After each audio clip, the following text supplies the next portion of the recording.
Hello, magandang umaga sa inyo lahat. So ngayon ay tawag dito, maulan dahil sa bagyo. Ang gagawin natin, pupunta tayo dun sa may tulay, pupunta dun sa may Kalugkog, sa may Walong Butas. Titingnan natin yung kondisyon ng tulay doon ng isang beses na pinag-usapan natin. Kung ano yung kondisyon niya ngayon na magdamag halos yung ulan dito sa bayan ng Naik. Okay? Sama kayo ha. Gagawin natin complete video. Kikita nyo umuulan. Hindi natin i-cut. Ang gagawin natin, magagaling tayo dito sa may Malainin Bago, pagpasok ng Parkstone, tingnan natin ulan tulay, tapos magmula roon full video papunta naman dun sa kabilang tulay, iikot tayo papunta dun sa may halang sa Walong Butas kung tawagin talaga. Okay? Sama kayo ha.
Okay, so ayan, hanggang dito na lang tayo.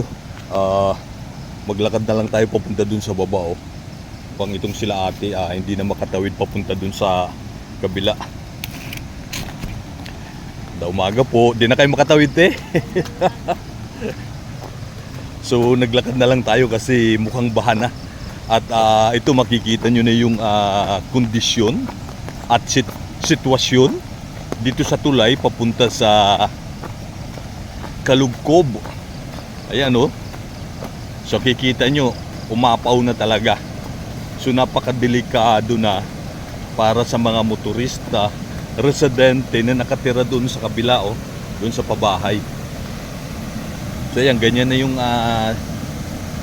kondisyon niya ngayon na magdamag yung ulan. Kikita nyo. So kapag ka na mali-mali ka talaga ng daan dito, 100% tatangayin ka at posibleng maging sanhi pa ito ng buhay mo. So makikita nyo yung mga residente doon sa kabila, hindi na talaga makakatawid palabas. And then yung mga manggagaling dito katulad nung nila ate, hindi na makakapasok papunta dito. o sa mga bahay nila. Ang masama kung gabi, nagaling kang trabaho, tapos uuwi ka na sa bahay mo, at ganito yung sitwasyon sa madadaanan mo dito sa may tulay papunta ng Kalugkob, mukhang hindi ka makakauwi sa bahay mo. Except kung talagang i-challenge mo sarili mo, itataya mo sarili mo na suungin itong ganitong kalakas na pag-apaw ng tubig dito sa may tulay papunta sa Kalugkob. Na umaga, di na makakadaan. Medyo lampas gutter na yung ganyan, no? Yung gutter na yan, no? Ay, si tatay, oh. Diyan ba kayo nakatira, tay? Diyan kayo sa loob nakatira? Papasok kayo? Mukhang sa Ungbo. Hindi ko lang alam, tay, kung sa kabila ganun din. So ayun, oh, yung sasakyan.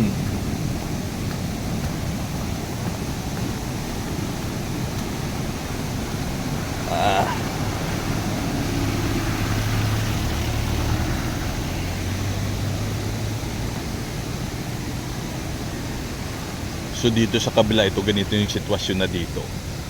So ganyan yung nangyayari talaga kasi nga gawa ng magdamag pinakitid nila yung butas papalabas ng papunta dun sa kabila. Ang nangyayari, pagka nababara ng mga basura na katulad nito, ang tendency yun, overflow talaga dito. Makikita nyo, ganyang katas. Pagka walang tubig dito, napaka taas ng lugar na to. So ayun, si kuya po pwede pa pala dun sa gilid. Lampas gutter, kuya. Yung gutter na ganito, oh.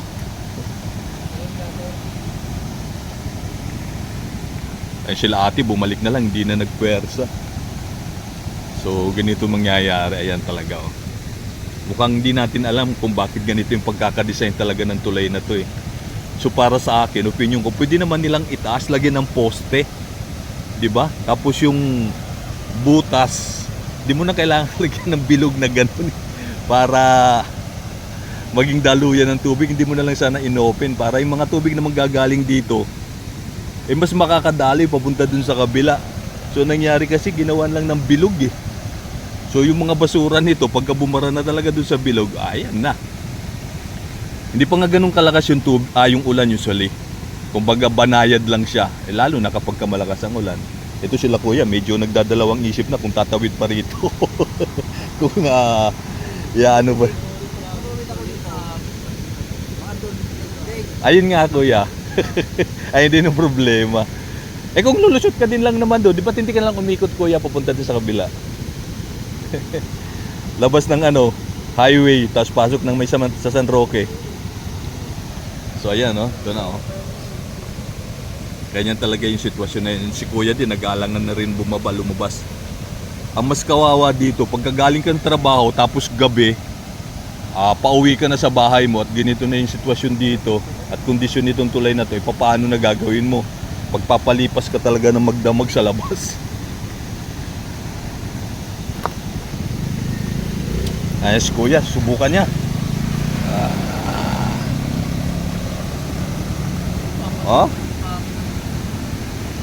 Kinaya. Ayun lang, oo. Tatatry nyo, ayan, Pauwi pa lang kayo? So ayan, ito na yung kondisyon. Kita nyo kung gaano kalakas niya, dito sa kabila,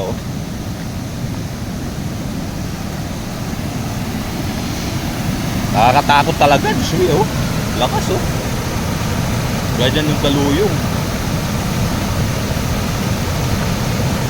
Yung tricycle, kaya. Hindi ko alam, ganito na yung sitwasyon, kondisyon kapag malalakas ang ulan, may bagyo, ganito na yung nagiging kondisyon ng tulay na to. Gumawa ng panibagong tulay, ayan, hindi pa talaga inelevate ng bonggang-bongga, ng mas mataas, di ba? Ewan ko. Basta sa akin, opinion ko lang yun. Sila, mga eksperto sila Pero para sa akin, parang, di ba? Parang bakit hindi mo na lang nilagyan ng mataas na poste at pinantay mo doon sa kabila at dito sa kabila na to, para na sa ganun hindi magiging ganito yung sitwasyon at kondisyon nitong tulay na to kapag malakas ang ulan at may bagyo. So talagang napaka-risky para sa mga residente na sa pabahay ng gobyerno dito sa may Kalugtog. Kaya sila kuya, oh. Wow, taas talaga kasi halos kalahati sa motor. Ay, gumaya na rin sila kuya kasi may sumubok eh.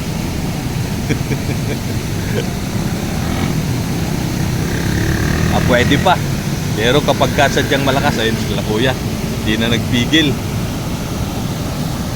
Okay, so ngayon ang gagawin natin, pupuntahan natin dun sa kabila. Kaso hindi tayo dito dadaan, Diyos me, baka doon sa kabila, iikot tayo dun sa highway. Hindi tayo papasok dun. Ikot tayo sa highway, full video natin papunta dun sa main road, galing dito. Ganun ang gagawin natin para makita nyo ng gusto. Usually inaabangan ko talaga itong sitwasyon na to para maipakita sa inyo yung tawag dito, yung kondisyon ng tulay kapag ganitong malakas ang ulan at may bagyo, no? Okay, so yan, sama kayo ha. So mula rito diretso tayo, lalabas ulit tayo din sa pinanggalingan natin, papunta sa highway, papunta sa San Roque, tapos dun sa may halang Kalugtog. Tingnan natin sa kabilang side yung sitwasyon ng kabilang ilog ng tulay. Okay, samahan nyo lang ako ha.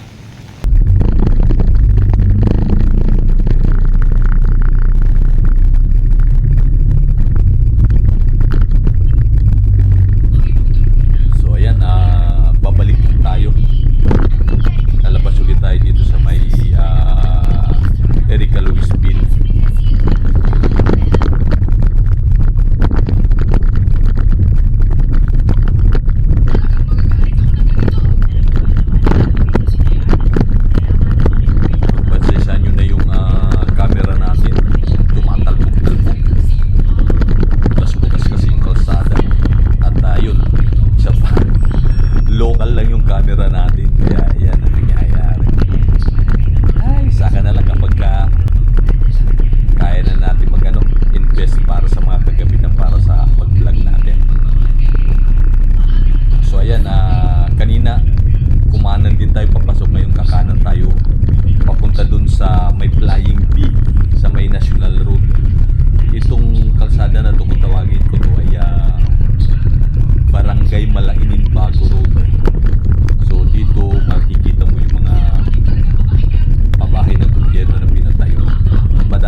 Sunrise na tatlong palapag na pabahay ng gobyerno na ipinatayo para doon sa mga naapektuhan, para doon sa development ng LRT sa Metro Manila.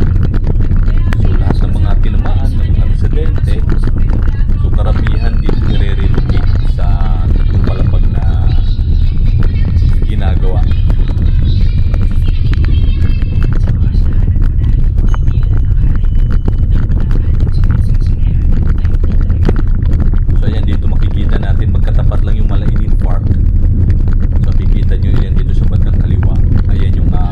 Sunrise.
Okay, so ito na yung kanto ng Flying Bee.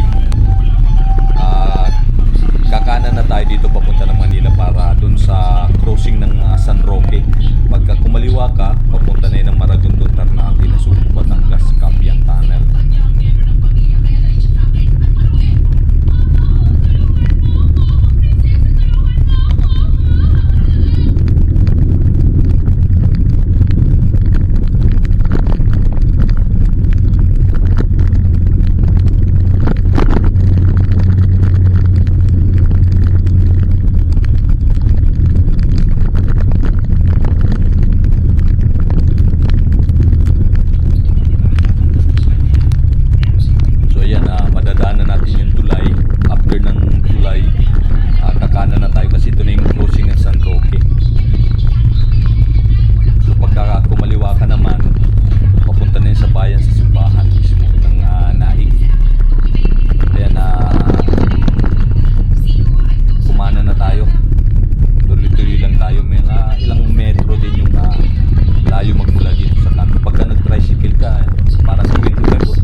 kalayuan, merong kanto dyan.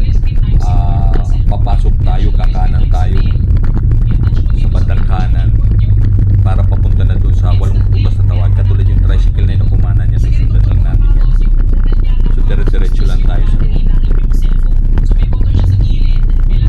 Sama lang kayo para makita natin, malaman natin kung ano yung sitwasyon ngayon sa tulay papunta sa mga pabahay ng gobyerno sa lugar ng kung tawagin ay Walong Butas. Ako parang mas ano ko siya nahalang, pero tatlong barangay kasing nasasakupan ng pabahay ng gobyerno ito. Ito yung isa ay kung tawagin Kalugkog, tapos Molino, and din Halang. Pero mas kilala siya sa Walong Butas ng mga lokal.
Okay, so ayan, nandito na tayo sa kabilang, papunta tayo sa kabilang tulay. Ito yung tinatawag na galing ng Halang at kung tawagin nga nila ay Walong Butas, no?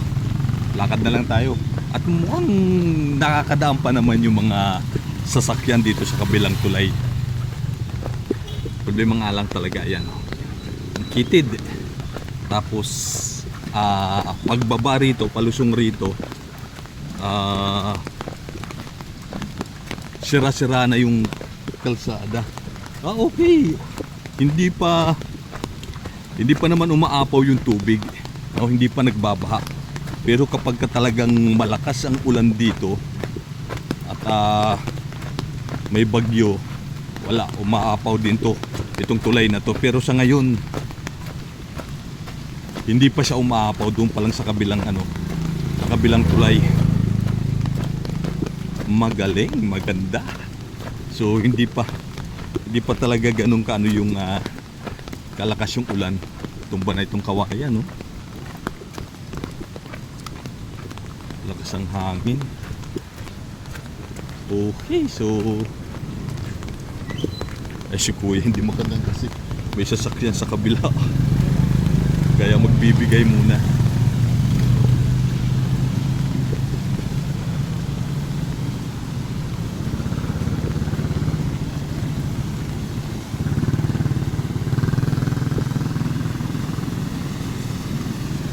So ayan, di pa ganun kasi kalakas din talaga yung ulan. Kaya mabuti na lang ito rito, hindi pa umaapaw. So ganun mangyayari. Ayan, nag-i-stack, bumabara dyan sa kasi ang liit ng butas na dyan, nilagyan lang nila ng ilang butas riyan para nga yung tubig na manggagaling dito papalusot papunta rito sa kabilang tulay. So ang mangyayari kapag malakas na malakas talaga yung ulan, tapos magbabara itong mga basura na to na kung saan man nanggaling dito sa may tulay na to, so tataas yung tubig katulad nung nangyari dun sa kabila, di ba? ang taas ng tubig, umapaw na yung tubig galing dito sa kabilang tulay papunta doon sa kabila, pero makikita natin sa kabila na hindi pa naman ganun kataas yung tubig. So yung ganun yung nangyayari. So mainam na lang dito ay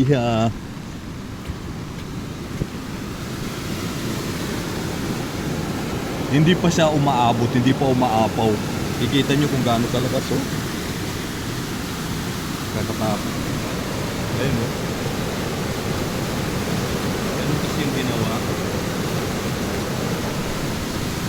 Kaya nakakatakot talaga. Kaya kapag malakas talaga yung ulan, malakas yung ulan, so aapaw dito. Kung makikita nyo yung agos na yan na ganun nakalakas, eh talagang buwis-buhay pa pagtawid ng tulay dito. Hindi natin malaman, no? Sa akin kasi parang ewan ko. Pakiwari ko, irregular to pagkakagawa ng tulay. Pwede naman nilang itaas ito, maglagay ng poste para naman sa ganun. Yung mga residente na rito sa pabayan ng gobyerno, dito sa may Walong Butas, no? Sa may halang at Kalubkob kung tawagin, hindi magiging peligroso para sa kanila sa pagtawid, sa paglabas dito sa tulay na to, diba? Kaya kung nakita niyo yung kondisyon at sitwasyon doon sa kabilang tulay, doon sa may Malainin Bago, umapaw na dito yung tubig sa tulay, kaya yung mga residente hirap nang pumasok at lumabas. So kapag ang siste dito sa tulay na to, ganito na rin ang mangyari dito sa tulay. So wala ka na talagang madadaanan. So stuck ka na sa loob, stuck ka na rin dito sa labas. Hindi ka na maaaring pumasok. Ang problema kapag pagkagaling ka talaga sa trabaho, lalo na kung gabi, kapag malakas ang ulan, so magpapalipas ka talaga ng magdamag at magpapalipas ka rin na umupa ang ulan at tumupa yung baha, no, dito sa ilog or dito sa tulay. So sa ngayon okay pa dito sa kabilang tulay, may option ka pa na maaring daanan pagkagaling ka dito sa loob at pagkagaling ka sa labas papasok dito sa mga pabahay ng gobyerno dito sa loob. Wala, pagka napuno talaga yung mga bahay na to dito sa napakadaming residente kasi halos nasa 8,000 houses, no? Yung mga bahay na nakatayo dito sa loob ng Kalubkob, Halang, Molino, basta 3 barangay nakakasakop sa pabahay ng gobyerno dito. Okay? Okay, so yun yung update natin dito sa tulay papunta sa mga pabahay ng gobyerno. At mainam dahil dito sa may Halang, no, papunta ng Kalubkob, hindi pa nag-overflow yung tubig. Kaya yung mga tao galing sa labas at sa loob ng pabahay ng gobyerno dito sa may Naik, Cavite, may option pa na madadaanan. Pero kapag sadyang malakas na yung ulan, ayun, wala na, sorry na talaga, no? Sana sa susunod kung i-upgrade nila to, taasan na nila yung tulay, lagyan na nila ng poste para hindi na maging risky para sa mga residente sa pagpasok at paglabas nila sa pabahay ng gobyerno. Dito sa ayun, katulad ng sumayad. Sumayad yung kotse ni Kuya. Pag rito sampa kasi ano, tarik niya, no. Dito, akyat ka na rito. Ayan. Matarik ito rito. Pag dito sa tulay na to, ayan, no, gagaling ka. So ganun yung kondisyon at sitwasyon katulad to. Dahil napakadami nga ng puno, dumilim. Tapos ang kitid pa nitong kalsada, diba? Kaya parang kakaiba.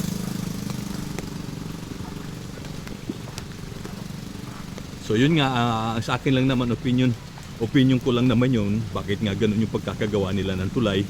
So yung mga expert, may mga rason din ho sila.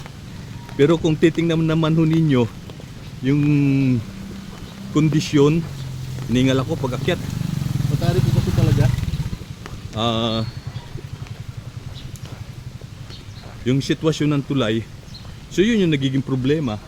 Kapag masama panahon, may bagyo, malakas ang ulan, nag-overflow yung tubig doon sa ilog papunta sa tulay.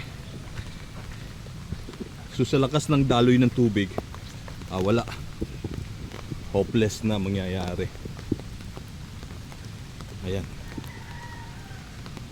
Sa ngayon okay pa kasi dito hindi umaapaw. So problema lang talaga yung tulay, napakababa. So yung katulad ko e-bike, hirap nang dumaan paakyat doon sa tulay na yun palabas. Ayun nagiging problema. So ayun lang, maraming salamat sa mga walang sawang sumusuporta sa ating YouTube channel, sa mga nagsasubscribe, sa mga nanonood sa mga video na in-upload natin sa ating YouTube channel. Maraming salamat po sa inyong lahat. At syempre,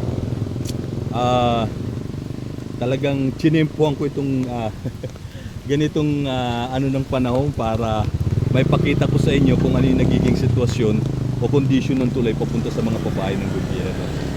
So yun nga lang, yung isa maswerte pa kasi hindi talaga umaapaw yung tubig na nanggaling sa ilog papunta dun sa tulay. Pero nakita nyo dun sa kabila, sa may Malainin Bago, umapaw na. So delikado na sa mga residente tumawid dun sa tulay. Kasi pagka na mali-mali ka, daluyong ka dun sa agos ng tubig sa ilog. Ganun yung mga mangyayari sa iyo. Pero dito, ayun, maswerte pa kasi hindi pa umaapaw. Mild pa lang kasi yung ulan, di pa ganun. Although magdamag na yung ulan pero hindi ganun kalakas. No, parang slight lang. Okay? So, go na tayo. Kaya kung i-upgrade sana no, yung tulay, taasan na ho nila yung Oy, sa tao to. Pagkakagawa nila sa tulay kasi para hindi na maging tawag dito, hindi komportable sa mga residente, no?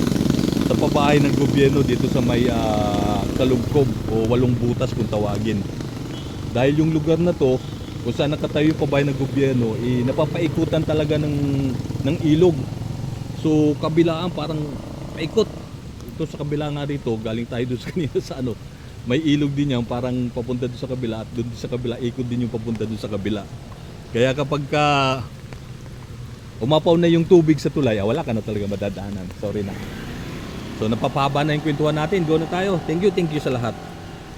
At yun lang, kapag i-upgrade nila yung tulay, taasan na po nila sana. No, di ba? Ipantay na nila rito. Yan, no? Para yung mga residente, yung mga motorista, hindi nahirap sa pagdaan. Pwede naman sigurong postihan, di ba? Sa akin, matibay yung pagkakagawa ng tulay, no? Kasi talagang bulky dahil ginawa nila ng butas. Ang problema lang, yan nga, kapag masama ang panahon, kapag malakas ang ulan, so yung tubig hindi na makadaloy ng maayos, hindi na makalusot papunta sa kabilang ilog.